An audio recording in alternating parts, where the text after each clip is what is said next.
আসসালামু আলাইকুম। আমাদের আজকের অনলাইন ক্লাসে আপনাদের সকলকে স্বাগত জানাচ্ছি। আমরা আজকে আলোচনা করব উৎপাদন ব্যবস্থাপনা ও বিপণন এর প্রথম পত্র এর একটি সৃজনশীল প্রশ্ন নিয়ে, এবং এই সৃজনশীল প্রশ্নটি আমরা আলোচনা করব অধ্যায় 2 থেকে। চলুন আমরা আগে উদ্দীপকটি জেনে নিই। রাজু মিয়া একজন শিক্ষিত যুবক। তিনি নিজ এলাকার একটি দুগ্ধ খামার প্রতিষ্ঠা করেন। তার খামারে 40টি গরু দেখাশোনা করার জন্য 20 জন লোক নিয়োগ দেন। তার খামারের দুধের চাহিদা বৃদ্ধি পাওয়ায় ব্যাংক থেকে 20 লক্ষ টাকার ঋণ নিয়ে আরও 40 জন লোক নিয়োগ দিয়ে ব্যবসা সম্প্রসারণ করেন। শুরুতে আমাদের প্রশ্ন রয়েছে, শ্রম কি? ভূমি আদি ও মৌলিক উপাদান ব্যাখ্যা করো। উদ্দীপকের রাজুর কাজটি উৎপাদনের কোন উপকরণকে নির্দেশ করে ব্যাখ্যা করো। উদ্দীপকের সংগঠনটি কর্মসংস্থানে গুরুত্বপূর্ণ অবদান রাখছে, সংগঠনের ধরন উল্লেখপূর্বক উক্তিটি বিশ্লেষণ করো। শুরুতেই আমরা জেনে নিব শ্রম কি। পারিশ্রমিকের বিনিময়ে উৎপাদন কাজে নিয়োজিত মানুষের সব ধরনের শারীরিক ও মানসিক কর্মপ্রচেষ্টাকে শ্রম বলে। তার মানে হলো, পারিশ্রমিকের বিনিময়ে উৎপাদন কাজে মানুষের সব ধরনের শারীরিক মানসিক কর্মপ্রচেষ্টাকে আমরা শ্রম হিসেবে বিবেচনা করব। এরপর রয়েছে ভূমি আদি ও মৌলিক উপাদান। ভূমি হলো সৃষ্টির আদি উপাদান। সাধারণভাবে পৃথিবীর উপরিভাগকে ভূমি বললেও প্রকৃতির অবাধ দান, মাটি, পানি, বাতাস, খনিজ সম্পদ, বনজ সম্পদ, নদ নদী ইত্যাদি সবকিছুই ভূমির অন্তর্ভুক্ত। প্রকৃতিতে পাওয়া যায় বলে এর কোনো যোগান দাম নেই এবং এটি অবিনশ্বর।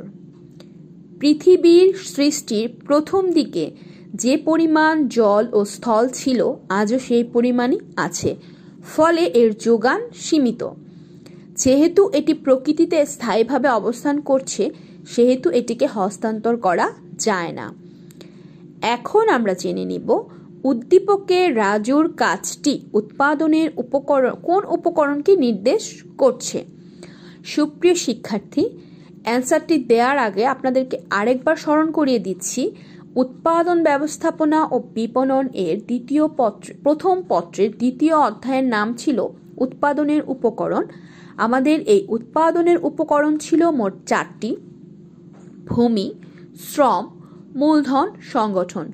আমরা সংজ্ঞাগুলো এর আগের ক্লাসে জেনেছি। ভূমি, শ্রম, মূলধন এই 3টি বিষয়কে একত্রীকরণ করাকে বলা হয় সংগঠন। তো চলুন আমাদের প্রশ্নের উত্তরটি আমরা জেনে নেই। উদ্দীপকের রাজুর কাজটি উৎপাদনের সংগঠন উপকরণকে নির্দেশ করে। নির্দিষ্ট উদ্দেশ্য সাধনের জন্য উৎপাদনের উপাদানগুলোকে একত্রিত করে এদের মধ্যে সামঞ্জস্যপূর্ণ সমন্বয় বিধানপূর্বক কোনো প্রতিষ্ঠান গঠন, পরিচালনা ও নিয়ন্ত্রণের কাজই হলো সংগঠন। এর মাধ্যমে উৎপাদনের অন্যান্য উপাদানগুলোকে একত্রিত করা হয়। উপাদানগুলো একই উদ্দেশ্য সাধনের জন্য ব্যবহার করা হয়। এটি উৎপাদনের একটি গুরুত্বপূর্ণ উপাদান। রাজু নিজ এলাকায় একটি দুগ্ধ খামার প্রতিষ্ঠা করেন। কর্মচারীদের সহায়তা ও নিজস্ব ব্যবস্থাপনায় দুগ্ধ খামারের তিনি সফলতা অর্জন করেন। এখানে তিনি 20 লক্ষ টাকার ঋণ নিয়ে মূলধন হিসেবে ব্যবহার করেছেন এবং কয়েকজন কর্মচারীকে কাজে লাগিয়েছেন, অর্থাৎ তিনি একজন সংগঠকের ভূমিকায় আছেন। তাই বলা যায় রাজুর সফলতা উৎপাদনের সংগঠন উপকরণটিকে নির্দেশ করে। সুপ্রিয় শিক্ষার্থী, এখন আমরা জেনে নিব উদ্দীপকের সংগঠনটি কর্মসংস্থানে গুরুত্বপূর্ণ অবদান রাখছে, সংগঠনের ধরন উল্লেখপূর্বক উক্তিটি বিশ্লেষণ করো। সংগঠনের বিচারে রাজুর প্রতিষ্ঠানটি একটি এক মালিকানা প্রতিষ্ঠান। উদ্দীপকের প্রতিষ্ঠানটি কর্মসংস্থানে গুরুত্বপূর্ণ অবদান রাখছে। একক মালিকানায় গঠিত ও পরিচালিত ব্যবসায়কে এক মালিকানা ব্যবসায় বলে। এক্ষেত্রে মালিক একা মূলধন সরবরাহ করবে, লাভ ও ক্ষতি একাই ভোগ করবে। একই পরিচালনা করবে, একাই ঝুঁকি গ্রহণ করবে। এর গঠন ও বিলোপ সাধন প্রক্রিয়াও সহজ। মালিক একজন বলে দ্রুত সিদ্ধান্ত গ্রহণ করা যায়।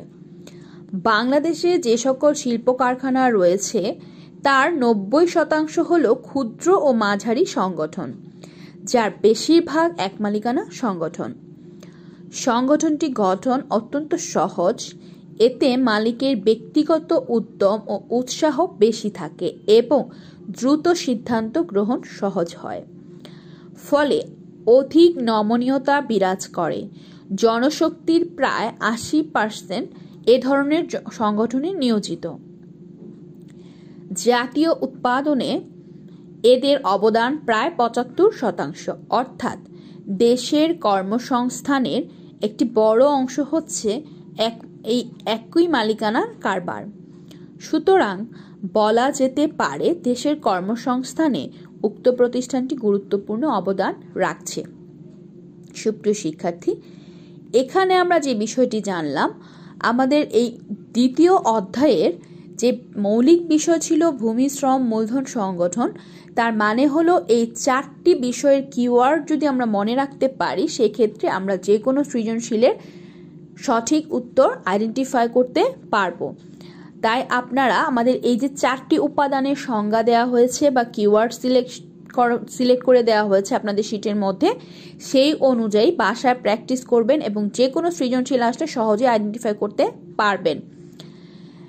আলোচনার প্রেক্ষিতে আপনারা বইয়ের মধ্যে যে অতিরিক্ত সৃজনশীলগুলো রয়েছে সেই সৃজনশীলগুলো অ্যান্সার আইডেন্টিফাই করার চেষ্টা করবেন।